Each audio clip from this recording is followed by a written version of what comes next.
Shalom, irmãos. Como é que vocês estão?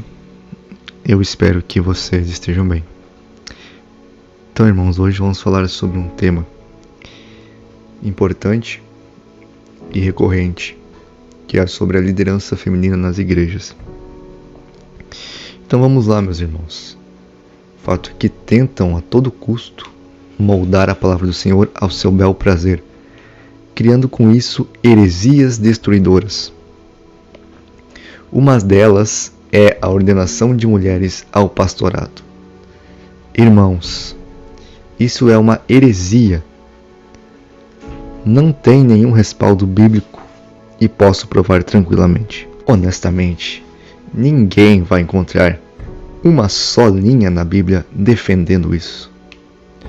Ora, então tiraram essa ideia de onde? Certamente não foi da Bíblia Sagrada, a palavra de Deus. Foram de pensamentos feministas, é claro. É impressionante que esse movimento sempre combateu a fé cristã, mas hoje os ideais feministas adentraram dentro das congregações e ainda se tornaram doutrinas.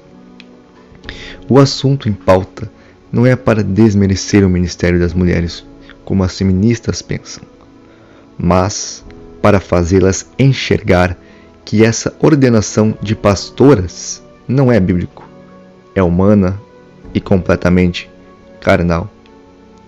As mulheres não devem estar na posição de liderança espiritual, pois essa posição foi dada ao homem. Se Deus quisesse, ele teria feito o contrário. Mas Deus disse: domine o homem. Isso é assim desde o princípio. Primeiro foi formado Adão e depois Eva. Quando Deus criou Eva, a criou para ser auxiliadora. Deus não a criou para ser líder, pastora.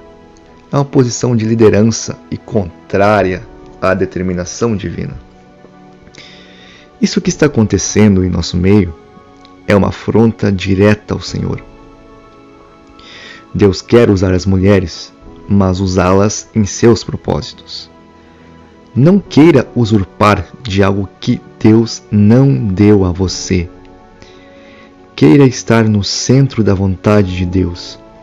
E o centro da vontade de Deus para as mulheres não é liderar, mas sim ser submissa à vontade e os propósitos dele. Um pensamento horroroso que tem surgido nos segmentos que ordenam mulheres ao pastorado é: mulher de pastor é pastora, pois Deus disse que seriam uma só carne. Que tristeza! Ainda usam a palavra para tentarem dar bases aos seus devaneios. O chamado é pessoal. O ministério é individual. Esposa de pastor não é pastora. Não aceite para sua vida títulos dados por homens, pois muitos hoje em dia estão atrás dos púlpitos, sendo chamados de pastores, e nunca receberam esse dom. Foram colocados ali ou por panelinha, ou porque foram filhos de pastores, ou porque têm dinheiro, mas o chamado pastoral está longe da vida dessas pessoas. Isso é gritante. Mas só para aqueles que têm o conhecimento da palavra. Os que não têm o conhecimento estão sendo destruídos e destruindo as vidas dos novos na fé. Débora foi uma profetisa que julgou a Israel no período dos juízes. Foi usada por Deus como juíza e profetisa e nunca como uma líder. Deus a usava como profeta para entregar ao povo a sua palavra. Mas Débora não exercia o papel de pastora. Baraque era quem liderava e estava no comando. É fato que Deus usou Débora, que falou para Baraque: levanta-te, pois esse é o dia que o Senhor tem dado a Cícera nas tuas mãos. Porventura o Senhor não saiu diante de ti? Baraque, pois, desceu do monte Tabor, e 10.000 homens após ele. Juízes capítulo 4, versículo 14. Deus usou Débora e continua usando as mulheres, mas não como pastoras, diaconisas e bispas. Além de heréticas, algumas, entre aspas, pastoras, e os que apoiam esta heresia, são pessoas desonestas, pois tal palavra não existe na nossa linguagem. O feminino de bispo é episcopisa, que são títulos atribuídos a quem está à frente, liderando, e Deus nunca as chamou para tais posições. Em todo o Antigo e Novo Testamento, em toda a igreja primitiva, jamais houve sequer uma única mulher que liderasse uma igreja. Quando o apóstolo Paulo escreve para Timóteo no capítulo 3, versículo 2 de sua primeira carta, diz: convém, pois, que o bispo seja irrepreensível, marido de uma mulher, vigilante, sóbrio, honesto, hospitaleiro, apto para ensinar. Bispo é o mesmo que pastor, e com isso fica bem lógico que na igreja primitiva nunca uma mulher dirigiu uma igreja. A notícia da primeira mulher pastora foi só depois de 1850. Será que é mera coincidência?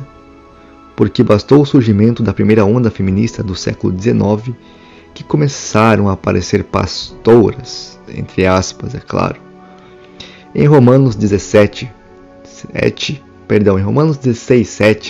quando Paulo faz menção do nome Júnias e Andrônico, notáveis entre os apóstolos, dizem que Júnia era nome tanto de homem quanto de mulher no período neotestamentário, e que não sabemos que gênero Paulo usou em Romanos. Só que ocorre que Epifânio, o bispo de Salamina, em Chipre, menciona Júnia, de Romanos 16:7, como sendo um homem que veio a ocupar o bispado de Apameia, da Síria. Concorda com isso o testemunho de Orígenes, morto em 252 d.C., que num comentário em latim à Carta dos Romanos se refere a Júnia no masculino. Então temos uma saudação a dois homens e não a uma mulher, como querem os defensores desta heresia. Em Atos 18, Priscila e Áquila foram apresentados como pessoas fiéis a Cristo. Dizem que o nome Priscila foi mencionado primeiro, possivelmente indicando que ela era mais importante no ministério que seu esposo. Acontece que Priscila, em lugar algum, é descrita como participante em uma atividade ministerial que esteja em contradição com 1 Timóteo capítulo 2, versículo 11 ao 14.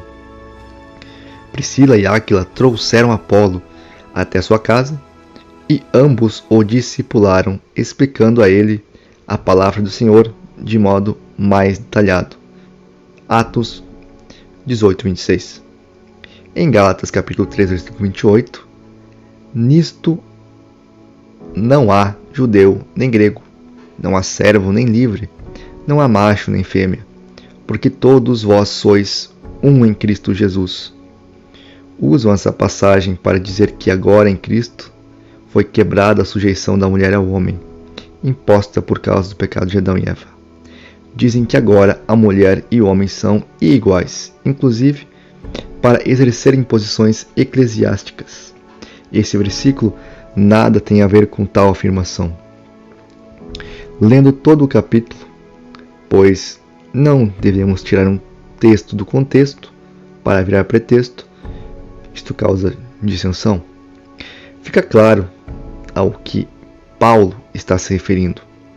Ele está se referindo da justificação pela fé, tanto de homens quanto de mulheres, de qualquer raça ou povos, são justificados mediante a fé no sacrifício expiatório de Cristo.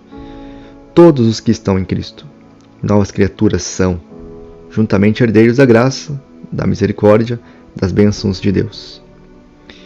Esse versículo não se refere à absurda consagração de pastoras, irmãos, e nem deixa de lado os padrões instituídos por Deus com relação ao casamento e à liderança masculina.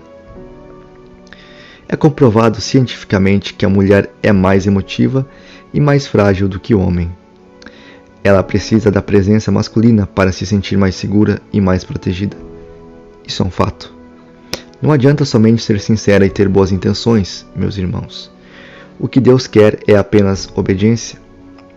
Em Romanos 16:1, dizem: se a mulher pode ser diaconisa, como Febe, também pode ser pastora hoje. De forma alguma. A palavra grega diáconos, usada por Paulo em referência a Febe, não é um termo técnico e significa apenas uma serva.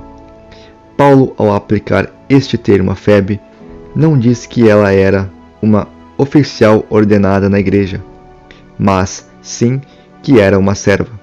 O Senhor Jesus usa o mesmo termo, servo, diáconos, neste mesmo sentido, não técnico, em Marcos capítulo 10, versículo 43, ao dizer: qualquer que dentre vós quiser ser grande, será vosso serviçal, ou servo, diáconos.